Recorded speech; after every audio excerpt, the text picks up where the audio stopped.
when you ask, what does my recovery look like? It is sure, it's about the meetings, it's about having a sponsor and working with sponsees and going through the 12 steps.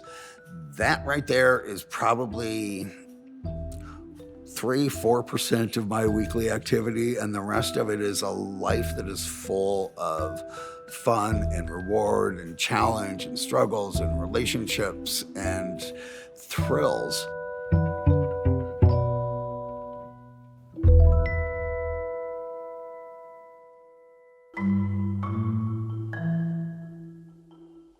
If I trace kind of the progression of my addiction, even before I picked up substances, there were lots and lots of signs that I, of course, had no idea what was going on, that I was behaving in many ways kind of compulsively. Sex to me when I was in the middle school or high school was just this thing that whether it was like reading magazines or talking to people about naughty things, sex was this fascination. It was this almost compulsive thing. That's one. And then as I went into college and started drinking, my drinking was always a little more than my friends. It didn't really feel like it was crazy out of control, so I didn't really know I needed much help. And so it wasn't really kind of readily apparent. Once I started using harder drugs, once I started using substances in my early 20s, I think I probably only had 5 or 6 years where didn't think I needed help. The drug of choice that brought me into recovery was meth. When I look back, meth was one of many, many drugs I was using. So I can't say that that's necessarily the thing I needed to recover from. I needed to recover from a culture and a mindset that indicated to me that using drugs or using substances was the way to manage my emotion. And after a while, the only way I could feel good again. So my recovery was about learning how to live life without using shortcuts and finding other tools. By the time I started the actual coming out process, mid 80s, living on the East Coast, and my parents were just not having it. So I had kind of this, not necessarily a formal split, but our relationship splintered quite a bit. And during that time, I started to really compartmentalize. So there was the super functioning, really capable high achiever. And then there was my internal identity of who I am and what really makes me happy. As the substances became more compelling for me, that became more my focus. And so I would turn my focus, and there for a while, it felt like I was living a couple different lives. There was my daytime life, and then there was the nighttime life. And after a while, the nighttime life was frankly all I really cared about. And the daytime was just to kind of keep on the charade. And then, like I said before, I kind of got away with it for several years. I got away with it for 6 or 7 years because I was around enough people that were doing a lot of kind of crazy things that it didn't seem so out of the ordinary, that by the time it did seem out of the ordinary, I was too far like down the path. I was using too much and had told myself too many stories.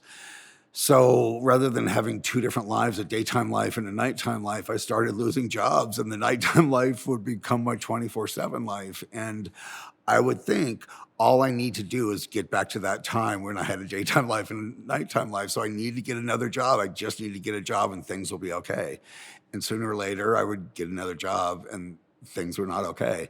But I would just keep telling myself that. So it really felt like there were two different worlds, two incredibly distinct worlds. And over time, my focus on my career and my focus on the daytime life, I just couldn't do it.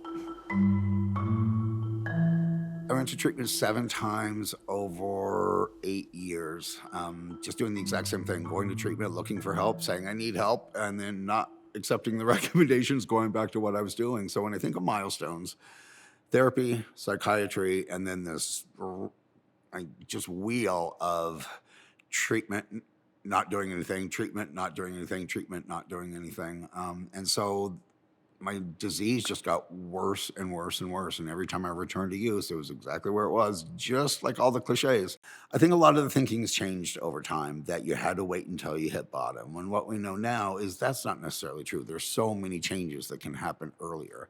Had I been more honest with my psychiatrist 2 years into my recognition that I needed help, had I been more honest and say, I'm using a lot of drugs, those next 8 years would have moved a lot faster, and I probably would have entered long-term recovery much sooner.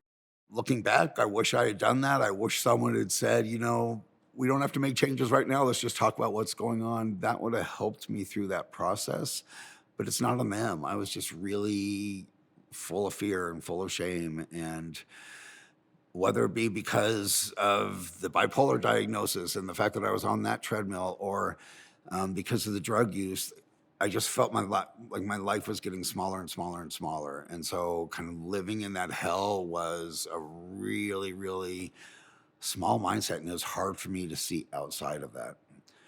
So it was just this drastic difference. And I think despite the fact that I'd had that success and achieved so much and been kind of like in that world, I never really felt like I deserved it. And my comfort was in the darker world where people were using and sleeping on their floors.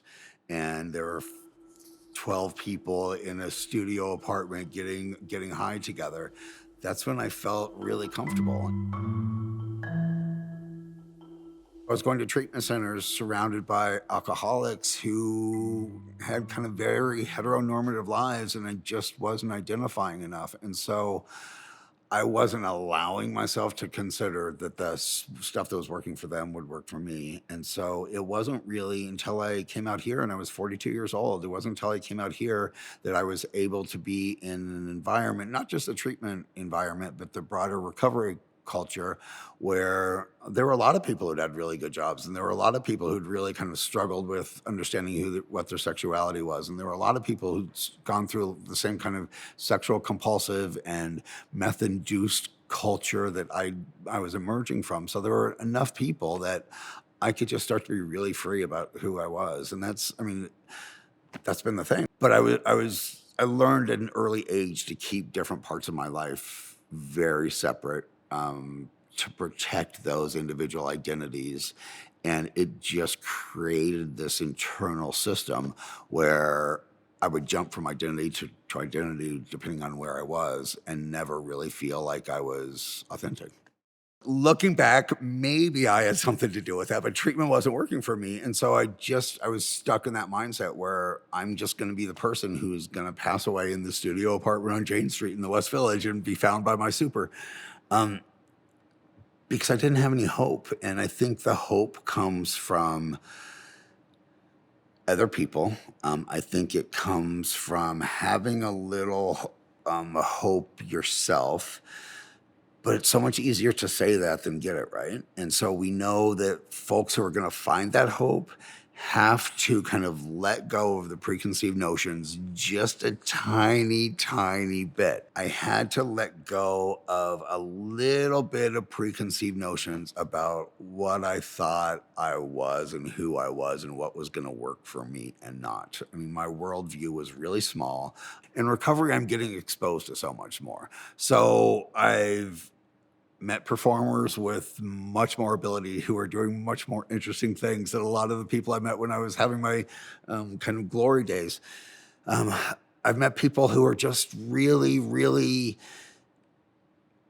authentic, genuine people. I've learned how to value people that don't have the same titles. I've learned how to value people or I've learned to really just appreciate people for who they are and find excitement in everyday people. It doesn't have to be about kind of what they've accomplished or what they're doing. I have a lot more fun now because the fun is kind of about who I am as a fully authentic person and letting down my guard and just being open with people. I've learned to have intimacy with friends and really share in a meaningful way. And the joy I get out of that compared to the joy I would get out of staying up for 3 days doing meth or doing whatever, it's a completely different thing. The recovery is challenging at times, but for the most part, it's beyond belief. My approach to life has changed. And so when you ask, what does my recovery look like? It is sure, it's about the meetings, it's about having a sponsor and working with sponsees and going through the 12 steps.